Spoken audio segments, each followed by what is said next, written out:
1979ஆம் ஆண்டு சுவர் இல்லாத சித்திரங்கள் திரைப்படம் மூலமாக இயக்குநரானார் பாக்யராஜ். 1979ஆம் ஆண்டு வெளியான புதிய வார்ப்புகள் திரைப்படம் மூலம் கதாநாயகனாக அறிமுகமானவரும் பாக்யராஜ் என்பது குறிப்பிடத்தக்கது. கன்னி பருவத்திலே திரைப்படம் மூலம் தமிழ்நாட்டின் பட்டி தொட்டி எங்கும் பிரபலமானவர் பாக்யராஜ் என்பது குறிப்பிடத்தக்கது. முந்தானை முடிச்சு, சின்ன வீடு படங்கள் மூலமாக தமிழ் திரையுலகின் வெள்ளி விழா நாயகனாக உருவெடுத்தார் பாக்யராஜ் என்பதும் குறிப்பிடத்தக்கது. பிரபல நடிகரும் இயக்குநருமான பாக்யராஜ் சென்னையில் காலமானார்.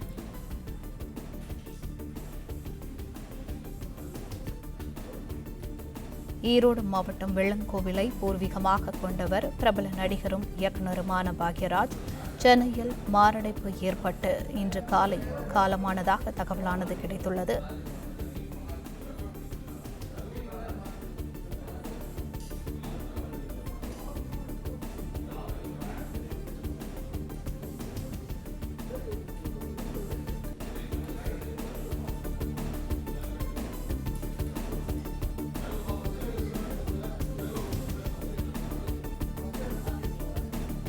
பிரபல நடிகரும் இயக்குநருமான பாக்யராஜ் சென்னையில் காலமானார். இது தொடர்பான மேலும் கூடுதல் விவரங்களை எமது செய்தியாளர் யுவராஜ் வழங்க கேட்கலாம். யுவராஜ், தொடர்ந்து வழங்கலாம். 1977ஆம் ஆண்டு இயக்குனர் பாரதிராஜாவினுடைய 16 வயது நிலை திரைப்படத்தின் மூலமாக உதவியாளராக தமிழ் திரைத்துறைக்குள் உள்ளே வந்தவர் பாக்யராஜ். அந்த வகையில் பல திரைப்படங்களில் உதவி இயக்குநராகவும், வசனகர்த்தாவாகவும், நடிகராகவும், எழுத்தாளராகவும் தொடங்கியிருக்கக்கூடிய தன்னுடைய திரைப்பயணத்தை பல்வேறு திரைப்படங்கள் மூலமாக திரைத்துறைக்கு தனது பங்களிப்பை தொடர்ந்து வழங்கிக் கொண்டிருந்தார்.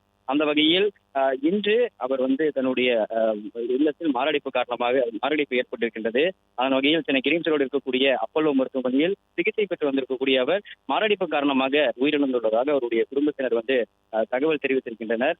அந்த வகையில் எம்ஜிஆர் மக்கள் முன்னேற்ற கழகம் என்பது தமிழ்நாட்டில் 1989 பாக்யராஜ் தொடங்கிய ஒரு அரசியல் கட்சியாகும். எம்ஜிஆர் மீது அதீத பிரியம் கொண்ட ஒரு இயக்குநராகவும், நடிகராகவும், ஒரு மனிதராகவும் வாழ்ந்து வந்தவர் பாக்யராஜ். திரைத்துறையில் மட்டுமல்லாமல் தன்னுடைய தனிப்பட்ட வாழ்க்கையிலும் எம்ஜிஆரை முன்னோடியாக கருதி வாழ்ந்து வந்திருக்கக்கூடிய ஒரு நபர் பாக்யராஜ்.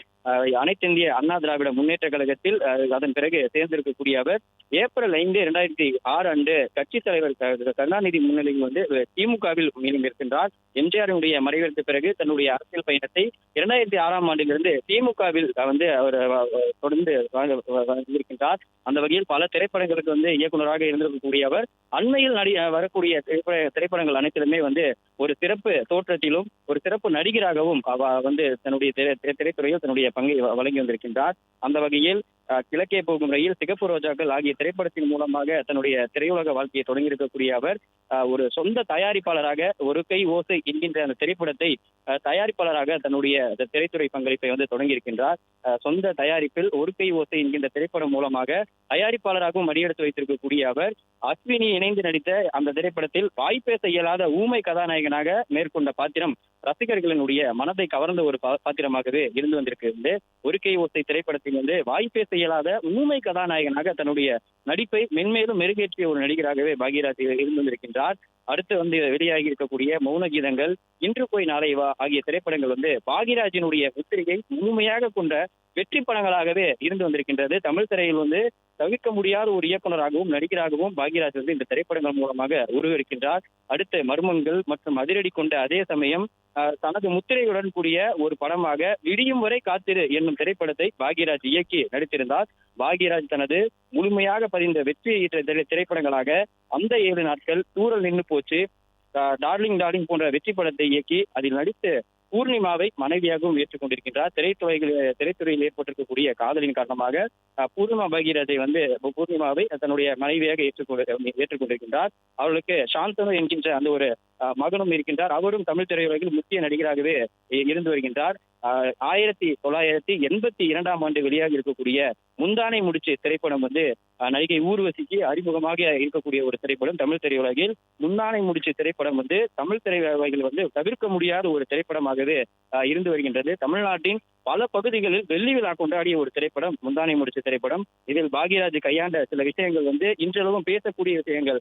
மிகவும் சொல்ல போனால் முருங்கைக்காய் போன்ற அந்த வைத்திருக்கக்கூடிய வசனங்களும், அதே போன்று அந்த திரைப்படத்தில் ஒரு மனைவியின் இரண்டாவது மனைவி அவருடைய கதாபாத்திரம் போன்ற பல்வேறு நேர்த்தியான ஒரு நடிப்பையும் வசனத்தையும் திரைக்கதையும் அந்த திரைப்படத்தின் மூலமாக அமைத்திருந்தார். அதே போன்று சின்ன வீடு, எங்க சின்ன ராசா, இது நம்மாடு போன்ற திரைப்படங்கள் பெரிய வசூலையும் விருதுகளையும் குவித்திருக்கக்கூடிய ஒரு திரைப்படமாகவே வாழ்ந்து வந்தது. திரைப்படங்களின் மூலமாகவே தன்னுடைய முதல் 2 ஒரு படங்களுக்கு பிறகு பாக்யராஜ் துணை கதாபாத்திரங்களில் நடித்து வந்திருக்கக்கூடிய தொடர்ந்து பல்வேறு துணை கதாபாத்திரங்கள் நடித்து வந்திருக்கக்கூடிய அவர் முழு நடிகராகவே தோன்றி வந்திருக்கக்கூடியார். முழு நடிகராகவும் முழு இயக்குனராகவும் தமிழ் திரையுலகில் தன்னுடைய கால் தடத்தை பதித்திருக்கக்கூடிய அவர் தொடர்ந்து பல்வேறு திரைப்படங்கள் மூலமாக தமிழ் திரையுலகில் தன்னுடைய பங்களிப்பை தொடர்ந்து ஆட்சி வந்திருக்கக்கூடிய ஒரு இயக்குனராகவே பார்க்கப்படுகின்றது. அரசியலில் மிகவும் ஈடுபாடு கொண்டிருக்கக்கூடிய ஒரு நபராகவும் திகழ்ந்து வந்திருக்கின்றார். துவக்கம் முதலாகவே தன்னுடைய சினிமா திரையுலகிலும் சரி, தன்னுடைய தனிப்பட்ட வாழ்க்கையிலும் சரி, தன்னை எம்ஜிஆரினுடைய தீவிர ரசிகராகவும் வெளிப்படுத்தி நிற்கக்கூடிய பாக்யராஜ் ருத்ரா திரைப்படம் வெளியான காலகட்டத்தில் அதிமுக கட்சியில் இணைந்திருந்தார். இந்த திரைப்படத்தில் ஒரு பாடல் காட்சியில் ஜெயலலிதா மற்றும் எம்ஜிஆரின் உருவப்படங்கள் திரையில் தோன்றுமாறும் அமைந்திருந்தது வந்து மிகவும் குறிப்பிடத்தக்க ஒன்றாக பார்க்கப்படுகின்றது.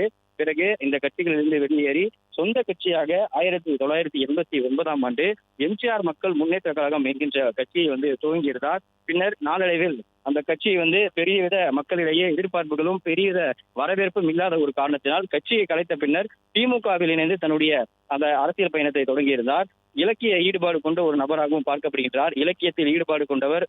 முற்றிலும் நகைச்சுவை படமான இன்று போய் நாளைவா என்ற திரைப்படத்தில் கூட ஜெயகாந்தன் எழுதிய சமூகம் என்பது 4 பேர் என்னும் சிறுகதையை பற்றிய ஒரு குறிப்பு வருமாறு அமைத்திருந்தார்.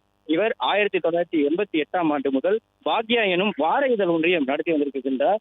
குறிப்பாக சொல்ல வேண்டும் என்றால் திரையுலகை தவிர்த்து கலை இலக்கியத்திலும் வந்து மிகவும் ஆர்வம் கொண்ட ஒரு நபராக பாக்யராஜ் வாழ்ந்து வந்திருக்கின்றார். பிளே ஸ்டோர் மற்றும் ஆப் ஸ்டோரில் இருந்து பாலிமர் செயலியை QR கோடு மூலம் பதிவிறக்கம் செய்யுங்கள். செய்திகளை உடனுக்குடன் பெறுங்கள்.